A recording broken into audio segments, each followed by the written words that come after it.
শুভ সকাল বন্ধুরা, সবাই কেমন আছেন? আমার নতুন আরেকটি ব্লগে আপনাদের সবাইকে স্বাগত জানাই।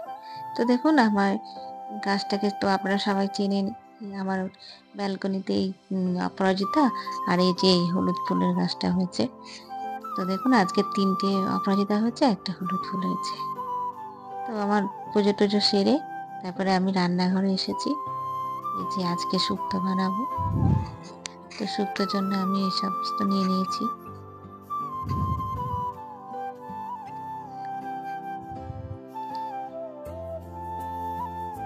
তো ডাল বাটার বড়াও করবো, ওই জন্য ডাল বাটাটাও রেখেছি। আর একটু কাঁচা দুধ রেখেছি শুক্তোতে দেওয়ার জন্য।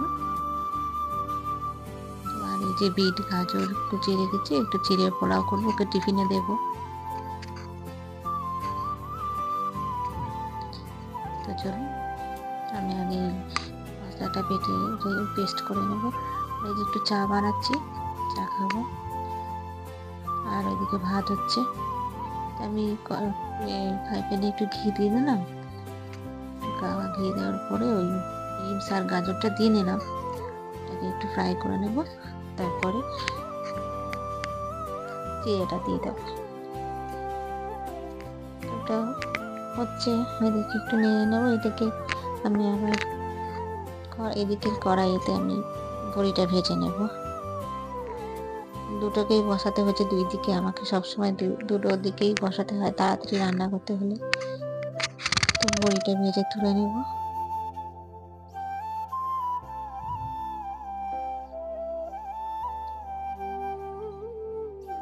তারপর আমি করলাটা ভেজে নিচ্ছি।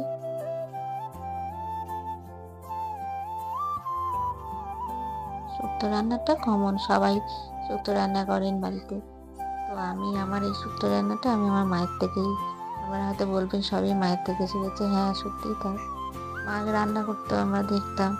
তো এতদিন এইভাবেই আমি রান্না করে এসেছি। সেই সেই স্মৃতিগুলো মনে রেখে রেখে আমি এবার এই রান্নাটা সেইভাবেই করি। কোনো কিছু অসুবিধা হলে মায়ের থেকে জেনে নিই। তো আর এদিকে দেখুন, মাছও নিয়ে এসেছি।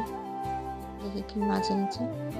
এই যে চিংড়ি মাছ এনেছে আর পাবদা মাছ এনেছে, সরি পমফ্রেট মাছ এনেছে। তো দেখুন, এগুলো আমি বড়ার মধ্যে দিয়ে দেবো। কুচি কুচি করে আমি কেটে রেখেছি পেঁয়াজগুলো, ধনে পাতা, নুন, হলুদ সব মিশিয়ে নিয়েছি বড়ার সাথে। আর এদিকে আমি একটু পেঁয়াজ, টমেটো, রসুন, আদা একটু হালকা করে নেড়ে নেবো। ওই যে ওই চিংড়ি মাছটা করবো, ওইটা হালকা করে একটু ভেজে নিই। তারপরে আমি এদিকে এখন বড়াটা একটু মাখিয়ে নিচ্ছি। বেশ ভালো করে মাখিয়ে নেবো সব কিছু দিয়ে। তারপরে এটা পেস্ট করার জন্য আমি নিয়ে নিয়েছি মিক্সিতে। আর এদিকে আমি বড়াটা এবার ভেজে নেব।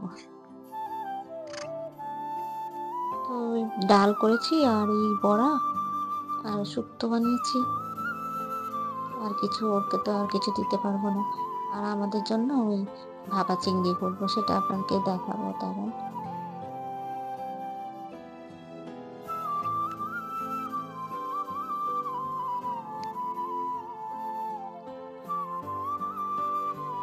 আজকে আমি এইভাবেই বড়াটা বানাবো, বেশি তেলে আমি নেব না। আর এইভাবে বড়া খেতেও খুব ভালোবাসে। তো দেখুন, আমি চিংড়ি মাছের ভাপা করবো বলে এই যে ওটা পেস্টটা করে নিয়েছি। আর এখানে দিচ্ছি একটু, প্রথমে সর্ষে, পোস্ত আর চাল মগজ বাটা দিয়েছি। তারপরে ওই মশলাটা যেটা বানালাম সেটা দিলাম। তারপর একটু কাঁচা লঙ্কা আর আদা বাটা দিয়েছি। এবার নুন দিলাম, হলুদ দিচ্ছি আর ধনে গুঁড়ো দিলাম, কাশ্মীরি লঙ্কা। তো তারপরে একটু নারকেল দুধ আছে, সেই নারকেলের দুধটা দেবো। আগে এটা পেস্টটা ভালো করে মাখিয়ে নিই। তারপরে চিংড়ি মাছটা দিয়ে দিলাম। এবার ভালো করে সুন্দর করে করে একটু মাখিয়ে নেব। আর কাঁচা লঙ্কা চিড়ে দিয়ে দেবো।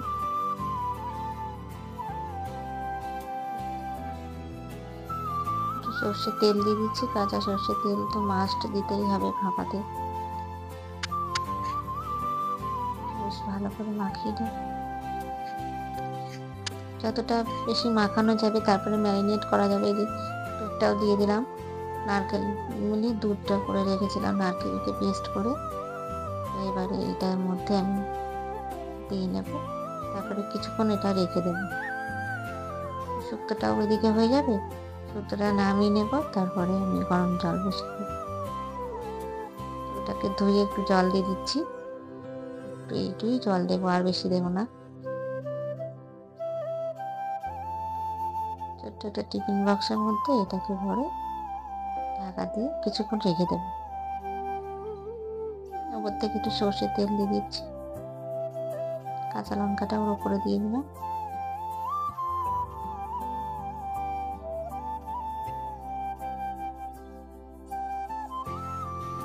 তারপরে শুক্তো নামিয়ে নিয়ে আমি এই কড়াইটার মধ্যে একটু জল দিয়ে দেবো।